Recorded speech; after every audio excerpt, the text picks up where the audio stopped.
Guys, welcome to my channel Jiya travel vlogs. അപ്പോൾ ഇന്ന് ഞാൻ പോകുന്നത് മാർത്താണ്ഡത്തിൻ്റെ അടുത്തുള്ളൊരു കൊച്ചു ടൂറിസ്റ്റ് സ്പോട്ടിലോട്ടാണ്, മാത്തൂർ തോട്ടിപ്പാലം. ഓക്കെ, അപ്പോൾ ഇത് വന്നിട്ട് മാർത്താണ്ഡം കഴിഞ്ഞ് കല്ലുപാലം, എന്നിട്ട് അവിടെ നിന്ന് തിരുവട്ടാർ മാത്തൂർ റൂട്ടിലാണ് ഈ ഒരു സ്ഥലം വരുന്നത്. അപ്പോൾ നമ്മൾ ഫൈനലി ഇവിടെ എത്തിയിരിക്കുകയാണ്. അപ്പോൾ ഈ കാണുന്നതാണ് ഇവിടുത്തെ പാർക്കിംഗ് സ്പേസൊക്കെ. അപ്പോൾ ഒരുപാട് വണ്ടികളൊന്നും അങ്ങനെ ഇടാനൊന്നും പറ്റത്തില്ല, ലിമിറ്റഡ് നമ്പേഴ്സൊക്കെ പറ്റുള്ളൂ. അപ്പോൾ നമുക്ക് പാർക്ക് ചെയ്തിട്ട് വരാം.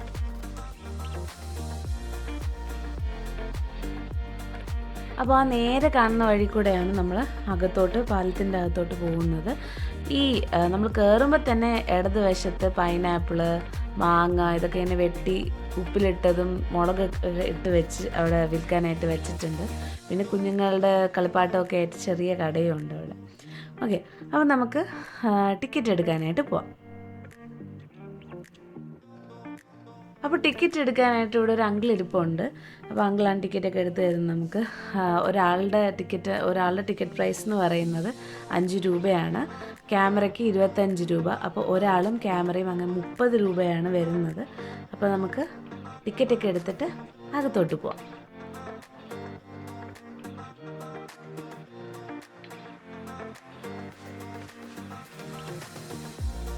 അപ്പോൾ ഗൈസ്, നമ്മളിപ്പോൾ അകത്ത് കയറിയിരിക്കുകയാണ്. അപ്പോൾ കയറുമ്പോൾ ഉള്ള കാഴ്ചകൾ എന്താണെന്ന് ചോദിച്ചു കഴിഞ്ഞാൽ, നമ്മൾ വലതുവശത്ത് ഇങ്ങനെ റെസ്റ്റ് ചെയ്യാനായിട്ടുള്ള ഒരു സംഭവങ്ങൾ അവിടെ കെട്ടിയിട്ടിട്ടുണ്ട്. അതിൻ്റെ തൊട്ടപ്പുറത്ത് തന്നെ ടോയ്ലറ്റും കാര്യങ്ങളും ഉണ്ട്. പിന്നെ നമ്മൾ പോകുന്ന വഴി ഈ ഇടതുവശത്ത് തന്നെ ഒരു കനാൽ പാസ് ചെയ്ത് പോകുന്നുണ്ട്. പിന്നെ നമുക്ക് കുറച്ചുകൂടെ പോയി നോക്കാം, നമ്മൾ പോകുന്ന വഴി എന്തൊക്കെ കാര്യങ്ങൾ കാണാൻ പറ്റും എന്നുള്ളത് നോക്കാം.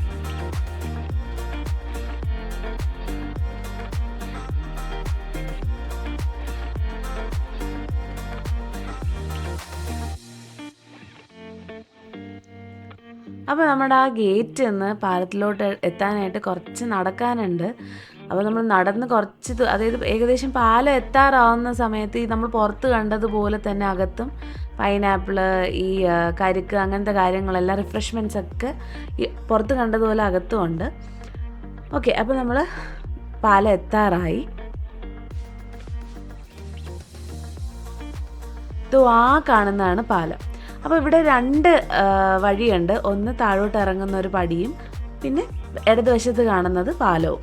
അപ്പോൾ നമുക്കിപ്പോൾ പാലത്തിലോട്ട് പോവാം.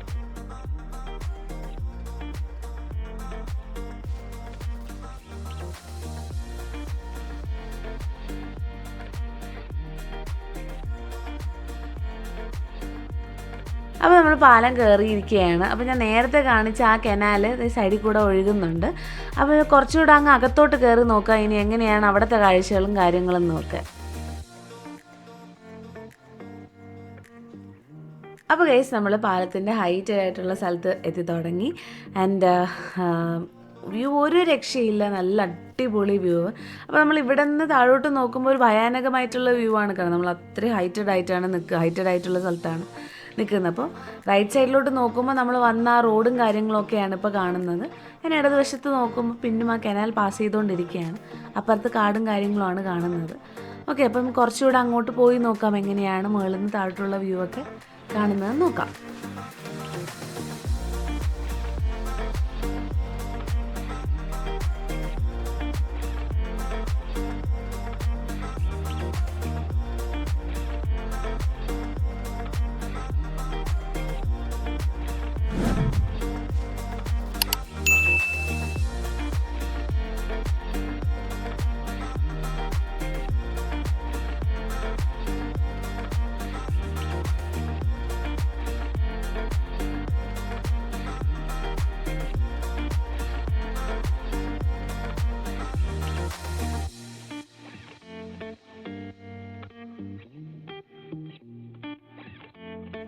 അപ്പോൾ ഈ പാലം വന്നിട്ട് വെറും ഒരു ടൂറിസ്റ്റ് പർപ്പസിന് മാത്രമല്ല, പണ്ട് ഡ്രൗട്ട് ഉണ്ടായിരുന്ന സമയത്ത് ഒരു മലയിൽ നിന്ന് മറ്റൊരു മലയിലോട്ട് കൃഷി കാര്യങ്ങൾക്ക് വേണ്ടിയിട്ട് വെള്ളം എത്തിക്കാൻ വേണ്ടിയിട്ടാണ് ഈ ഒരു പാലം കൺസ്ട്രക്റ്റ് ചെയ്യുന്നത്. ഈ ഒരു പാലത്തിൻ്റെ കൺസ്ട്രക്ഷൻ ടൈം എന്ന് പറയുന്നത് 1963 to 1968 ഈ പാലം പണിഞ്ഞ് തീരുന്നത്. അത് അന്നുണ്ടായിരുന്ന തമിഴ്നാട് CM കാമരാജ അദ്ദേഹത്തിൻ്റെ ഒരു അധീനതയിലാണ് ഈ ഒരു പാലം പണിയുന്നത്. ഓക്കെ, ഇത് ഏഷ്യയിലെ ലാർജസ്റ്റ് ആൻഡ് ബിഗ്ഗസ്റ്റ് ബ്രിഡ്ജായിട്ടാണ് ഇന്നും ഇത് അറിയപ്പെടുന്നത്. ആൻഡ് ഇതിൻ്റെ ലെങ്ത്ത് വന്നിട്ട് 384 മീറ്ററും ഹൈറ്റ് വന്നിട്ട് 101 ഫീറ്റുമാണ്. അപ്പോൾ നമ്മൾ കുറച്ചുകൂടെ അങ്ങോട്ട് നടക്കുമ്പോൾ വ്യൂ നല്ല അടിപൊളിയായിട്ടുണ്ട്. എന്താ പറയുക, ഒരു രക്ഷയുമില്ല. കാരണം നമ്മൾ ലെഫ്റ്റ് സൈഡിലോട്ട് നോക്കുമ്പോഴത്തേക്കും കൃഷിയും കാര്യങ്ങളും, എനിക്കൊന്ന് കൂടുതൽ ഇവിടെ തെങ്ങിൻ്റെ കൃഷിയാണെന്ന് തോന്നുന്നു കൂടുതൽ. പിന്നെ ദൂരെ പൈനാപ്പിൾ കൃഷിയും കാര്യങ്ങളൊക്കെ കാണാം. നമ്മൾ റൈറ്റ് സൈഡിലോട്ട് നോക്കുമ്പോഴത്തേക്കും നദിയും വെള്ളച്ചാട്ടവും പിന്നെ അതിനെ ചുറ്റിപ്പറ്റി കുറച്ച് ആക്ടിവിറ്റീസും കാര്യങ്ങളൊക്കെ നടക്കുന്നുണ്ട്. അപ്പം അതൊക്കെ കണ്ട് മുകളിൽ നിന്ന് താഴോട്ട് ഇതൊക്കെ കണ്ട് നിൽക്കാൻ നല്ല രസമുണ്ടായിരുന്നു.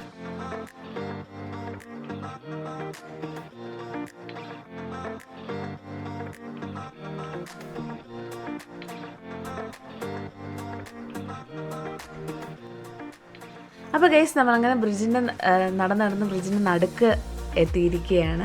ആൻഡ് ഇവിടെ നിന്ന് താഴോട്ട് നോക്കുക നല്ല രസമുണ്ട്, ഈ നദിയും കാര്യങ്ങളൊക്കെ ഒഴുകി പോകുന്നത്. ആൻഡ് കാണുന്ന നമ്മൾ വന്ന വഴിയാണ് ഈ റോഡും കാര്യങ്ങളൊക്കെ.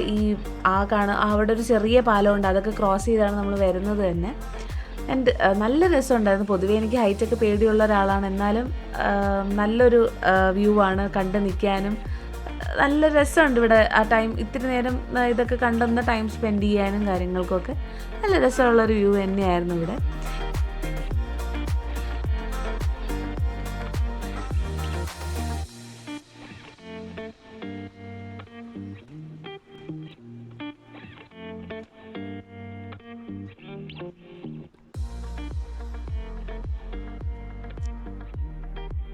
അപ്പോൾ നമുക്കിനി മുന്നോട്ട് നടന്ന് നോക്കാം. നമ്മൾ ബ്രിഡ്ജിൻ്റെ ഓൾമോസ്റ്റ് എൻ്റെ എത്താറായി.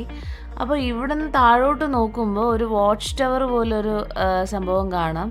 എനിക്കൊന്ന് താഴെ ഇറങ്ങാനുള്ള സ്റ്റേഴ്സിനെ കണക്ട് ചെയ്ത് വരുന്ന എന്തെങ്കിലും ആയിരിക്കാം. നമുക്ക് പോയി നോക്കാം.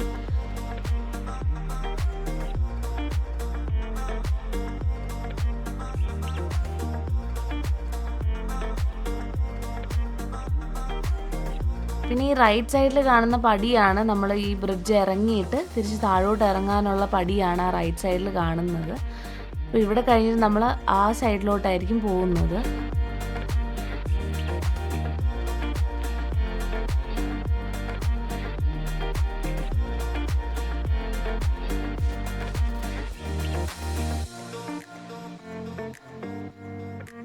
അങ്ങനെ ഓൾമോസ്റ്റ് നടന്ന് അങ്ങ് ബ്രിഡ്ജിൻ്റെ എൻഡ് എത്തിയിട്ടുണ്ട് ഗൈസ്. ഇനി നമുക്ക് ബ്രിഡ്ജ് ഇറങ്ങാം.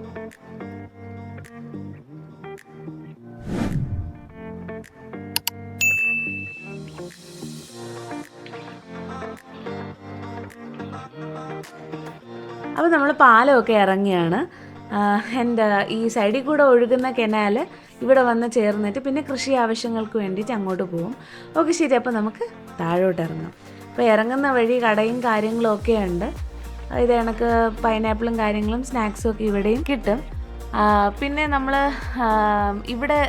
ഇവിടുത്തെ കടകളുടെയൊക്കെ ഒരു പ്രത്യേകത എന്ന് വെച്ചാൽ നമ്മൾ വളരെ ചെറുപ്പകാലത്ത് കഴിച്ചിരുന്ന കുറേ മുട്ടായും സ്നാക്സും ഒക്കെ ഞാൻ ഇവിടുത്തെ കടകളിലും കണ്ടു. ഇപ്പോൾ സിറ്റിയിലൊക്കെ അത് കിട്ടുന്ന വളരെ കുറവാണ്. ഫിംഗർ ചിപ്സ്, പിന്നെ ഒരു ഓറഞ്ച് ഗോലി പോലത്തെ മുട്ടായി, അതൊക്കെ ഞാൻ ഇവിടെയാണ് കാണുന്നത്. നമ്മളെ സിറ്റി ഏരിയയിൽ അല്ലെങ്കിൽ ഈ ഒരു ജനറേഷൻ ആ ഒരു ഇങ്ങനൊരു നെസ്റ്റാൾജിക് ഫീലോ ഇങ്ങനൊരു സാധനം ഉണ്ടോ എന്ന് അറിയുമോയെന്ന് പോലും എനിക്കറിയില്ല. ഓക്കെ, അപ്പോൾ നമുക്കിനി താഴോട്ട് പോകുമ്പോൾ ബ്രിഡ്ജിൻ്റെ ഈ കാലുള്ള ഹൈറ്റും പിന്നെ അങ്ങോട്ടുള്ള നമുക്ക് താഴോട്ട് ചെല്ലുമ്പോഴായിരിക്കും ഇതിൻ്റെ ഹൈറ്റും അല്ലെങ്കിൽ എത്ര ആഴത്തിലാണ് ഇതിൻ്റെ കൺസ്ട്രക്ഷൻ വന്നിരിക്കുന്നതെന്ന് നമുക്ക് കാണാൻ പറ്റും.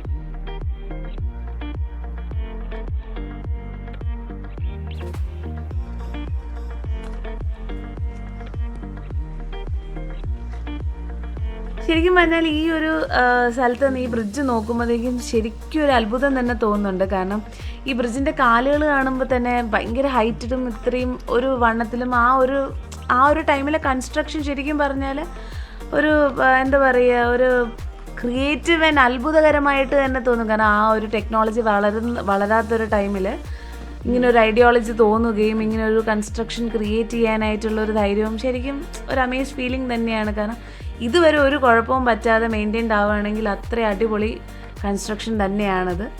ഓക്കെ, അപ്പോൾ നമുക്ക് ഇനി പതുക്കെ താഴോട്ട് ഇറങ്ങാം. ആൻഡ് എനിക്ക് ഇതിൽ നിന്നും അത്ഭുതമായി തോന്നിയൊരു കാര്യം എന്ന് വെച്ചാൽ, ഇത്രയും പൊക്കമുള്ള കാലുകളിൽ, അതും ഏറ്റവും ഹൈറ്റഡ് ആയിട്ട് തന്നെ മുകളിൽ പോയി പേരൊക്കെ എഴുതിയിട്ടുണ്ട്.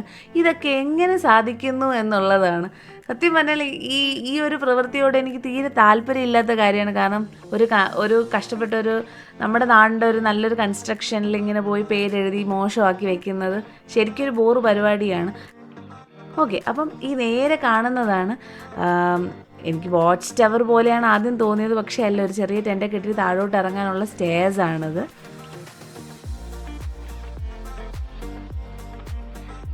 അപ്പോൾ ഇതാണ് ആ താഴോട്ട് ഇറങ്ങുന്ന പടി. ഇങ്ങനെ റൗണ്ട് പാറ്റേണിലാണ് നമ്മൾ താഴോട്ട് ഇറങ്ങുന്നത്.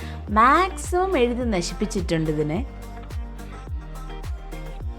ഓക്കെ, അപ്പോൾ നമ്മൾ ഇവിടെ നിന്ന് താഴോട്ട് നോക്കുമ്പോഴത്തേക്ക് അവിടെ ഒരു പാർക്കുണ്ട്, ഒരു ആനയൊക്കെ കാണാം ഇവിടെ നിന്ന് മുകളിൽ നിന്ന്.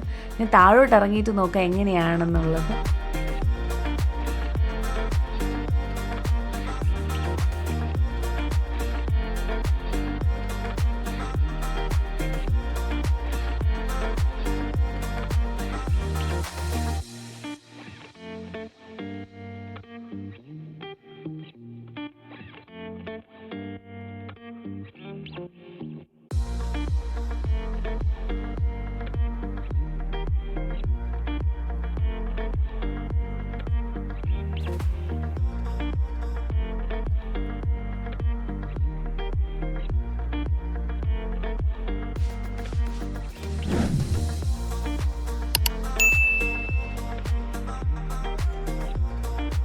അങ്ങനെ ഫൈനലി കറങ്ങി താഴോട്ടെത്തി. ഇനി താഴോട്ട് ഇറങ്ങിയിട്ട് അവിടെ ഞാൻ മുകളിൽ നോക്കിയപ്പോൾ ഒരു പാർക്ക് മാത്രം കണ്ടു. താഴെ ഇനി വേറെ എന്തെങ്കിലുമൊക്കെ ഉണ്ടോ എന്നൊക്കെ നമുക്ക് നോക്കാം.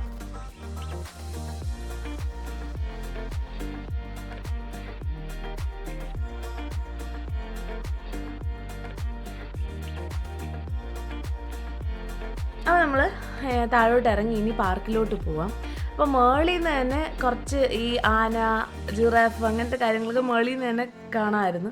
അപ്പോൾ നമ്മൾ മേളിൽ നിന്ന് കണ്ട ആന, അമ്പലം പോലത്തെ സംഭവങ്ങളൊക്കെ ആ സൈഡിലാണ് ഇരിക്കുന്നത്. ഇനി നമുക്ക് പാർക്കിൻ്റെ എൻട്രൻസ് വഴി കൂടെ കയറി നോക്കാം അകത്ത് എന്തൊക്കെ കാര്യങ്ങളുണ്ടെന്നുള്ളത്. ഓക്കെ, അപ്പോൾ ഇതാണ് പാർക്കിൻ്റെ എൻട്രൻസ്. അപ്പോൾ എൻട്രൻസിൽ 2 ജിറാഫ് അങ്ങോട്ടും ഇങ്ങോട്ടും നോക്കിയിരിക്കുകയാണ് ഗാർഡ്സിനെ പോലെ. അപ്പോൾ ഈ 2 ജിറാഫിൻ്റെ ഇടയിൽ കൂടെയാണ് നമുക്ക് ഉള്ളിലോട്ട് കയറേണ്ടത്. ഇവിടെ നോക്കുമ്പോഴേ എനിക്ക് വലിയൊരു പാർക്ക് ഫീലിംഗ് ഒന്നും, ഒരു ചിൽഡ്രൻസ് പാർക്ക് പോലെ ഫീലിംഗ് ഒന്നും ഇല്ല സത്യത്തിൽ. എന്തായാലും നമുക്ക് അകത്ത് കയറി നോക്കാം എന്തെങ്കിലും ഉണ്ടോ എന്നുള്ളത്. ഓക്കെ, അപ്പോൾ ഇവിടെ അങ്ങനെ വലുതായിട്ടൊന്നും തന്നെ ഇല്ല. അപ്പോൾ ആദ്യം ഒരു മാർബിളിൽ തമിഴിലെന്തോ എഴുതിയിട്ടുണ്ട്. പിന്നെ അതിൻ്റെ മേളിൽ ഒരു കുബേരൻ്റെ ഒരു ചെറിയ പ്രതിമ. കുറച്ച് ബാക്കിലോട്ട് പോകുമ്പോൾ കുട്ടികൾക്ക് കളിക്കാനായിട്ട് ഊഞ്ഞാൽ, പിന്നെ വേറെന്തോ സീസോ പോലത്തെ എന്തോ സംഭവം കൂടെ ഉണ്ട്. അങ്ങനെ ഒരു പാർക്കെന്ന് പറയാൻ കണക്ക് വലുതായിട്ടൊന്നുമില്ല. ഓക്കെ, ഇനി നമുക്ക് പുറത്തോട്ട് പോവാം. പുറത്തോട്ട് നടക്കാം. നമ്മുടെ ആ മേളിൽ നിന്ന് കണ്ട ആ ബ്രിഡ്ജും കാര്യങ്ങളൊക്കെ ആ ഒരു സൈഡിലോട്ടാണ് നമ്മളീ പോകുന്നത്. അപ്പോൾ കാണുന്നതാണ് നമ്മൾ മേളിൽ നിന്ന് കണ്ട ആ ബ്രിഡ്ജ്. ഇനി അങ്ങോട്ടാണ് നമ്മൾ പോകുന്നതൊക്കെ. അപ്പം നമുക്ക് ഇവിടെ നിന്ന് തന്നെ നമ്മുടെ ആ പാലത്തിൻ്റെ സൈഡ് വ്യൂ, പോകുന്ന വഴി തന്നെ സൈഡ് വ്യൂ നമുക്ക് കാണാം. അപ്പോൾ തന്നെ നിങ്ങൾക്ക് മനസ്സിലാക്കാമല്ലോ എത്ര പൊക്കത്തിലാണ് ഈ ഒരു പാലം പണിഞ്ഞിരിക്കുന്നത് എന്നുള്ളത്. അപ്പം നമ്മൾ ഇത്രയും ഹൈറ്റിലാണ് നേരത്തെ നിന്നത്. ഇനി നമുക്ക് ആ ബ്രിഡ്ജിൻ്റെ അവിടെ പോവാം. അപ്പോൾ നമുക്ക് ഈ ഫ്രണ്ടിൽ നിന്നുള്ള ഒരു വ്യൂ കിട്ടും. അതേ താഴെ നിന്ന് എത്ര പൊക്കത്തിലാണ് നമ്മൾ നേരത്തെ നിന്നത് എന്നുള്ളതൊക്കെ. അപ്പോൾ ഈ കാണുന്ന സ്ഥലം നമ്മൾ മുകളിൽ നിന്ന് താഴെ നോക്കിയപ്പോൾ കണ്ട ആ ചെറിയ ബ്രിഡ്ജും പിന്നെ അതിൻ്റെ താഴെ കൂടെ ഒഴുകുന്ന നദിയും ആ ഒരു സ്ഥലമാണിത്. ആൻഡ് നമ്മൾ ഇവിടെ നിന്ന് തന്നെ മുകളിലോട്ട് നോക്കുമ്പോൾ തന്നെ നിങ്ങൾക്ക് മനസ്സിലാക്കാമല്ലോ, കാരണം എത്രമാത്രം പൊക്കത്തിലാണ് ഈ ഒരു പാലം കൺസ്ട്രക്റ്റ് ചെയ്തിരിക്കുന്നതെന്നുള്ളത്. ആൻഡ് ഈ ഒരു സൈഡിൽ സത്യം പറഞ്ഞാൽ എന്താ പറയുക, ഈ ഒരു നദി ഒഴുകുന്ന മുകളിൽ നിന്ന് കാണുന്നേക്കാൾ കുറച്ചുകൂടെ ഭംഗി എനിക്ക് താഴെ എന്താ തോന്നിയ കല്ലുകളും കാര്യങ്ങളും ഒക്കെ. ആൻഡ് ഇവിടെ ഒരു വാർണിംഗ് ബോർഡ് കാര്യങ്ങൾ കൊടുത്തിട്ടുണ്ട്. അപ്പോൾ ഇറങ്ങാൻ പാടില്ല എന്നാണോ എന്താണെന്ന് അറിയത്തില്ല, തമിഴിൽ എഴുതിയിരിക്കുന്നത്. അപ്പോൾ നമുക്കിനി ഈ പാലം കഴിഞ്ഞ് അങ്ങോട്ടേക്ക് പോയി നോക്കാം അവിടെ ഇനി എന്തൊക്കെയുണ്ടെന്നുള്ളത്.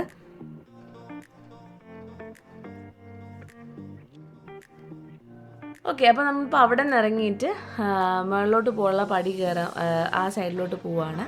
അപ്പോൾ നമ്മൾ അതിന് മുന്നേ ആയിട്ട് തന്നെ ഇവിടെ ഒരു ചിൽഡ്രൻസ് പാർക്കുണ്ട്. അപ്പോൾ നേരത്തെ കണ്ട പാർക്കിനേക്കാൾ ഒരുപാട് സൗകര്യമുള്ള ഒരു ചിൽഡ്രൻസ് പാർക്കാണിത്. കുട്ടികൾക്ക് കൂടുതൽ കളിക്കാനായിട്ടുള്ള സംഭവങ്ങളൊക്കെ ഉണ്ട്. ഇനി നമുക്ക് ഇവിടെയും വണ്ടി പാർക്ക് ചെയ്യാനുള്ള സൗകര്യമുണ്ട്.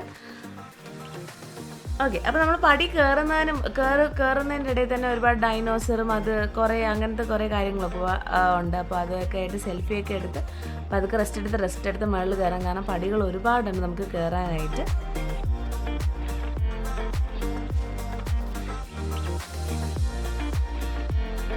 നമ്മൾ പടി കയറി വരുമ്പോൾ ഡിനോസർ എഴുതുന്നത് ആനയെ കണ്ടു.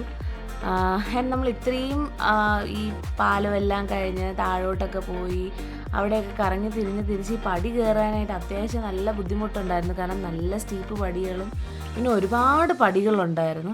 അപ്പോൾ അത് കാരണം ചെറിയൊരു ബുദ്ധിമുട്ട് ഫേസ് ചെയ്യേണ്ടി വന്നു. എന്നാലും എല്ലാവരും രസമായിരുന്നു.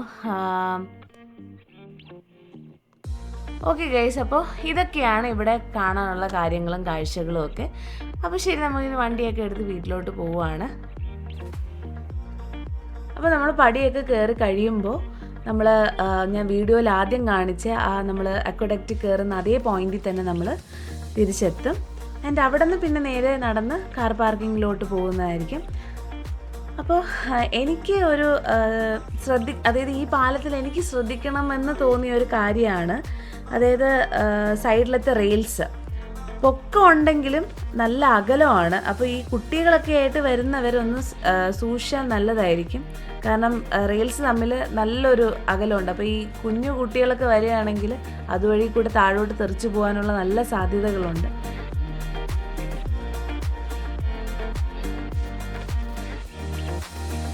അപ്പോൾ ഗൈസ്, നമ്മൾ വണ്ടിയൊക്കെ എടുത്ത് തിരിച്ച് വീട്ടിലോട്ട് പോവുകയാണ്. ഞാൻ പോകുന്നതിൻ്റെ ഇടയിൽ കണ്ടൊരു കാഴ്ചയാണിത്.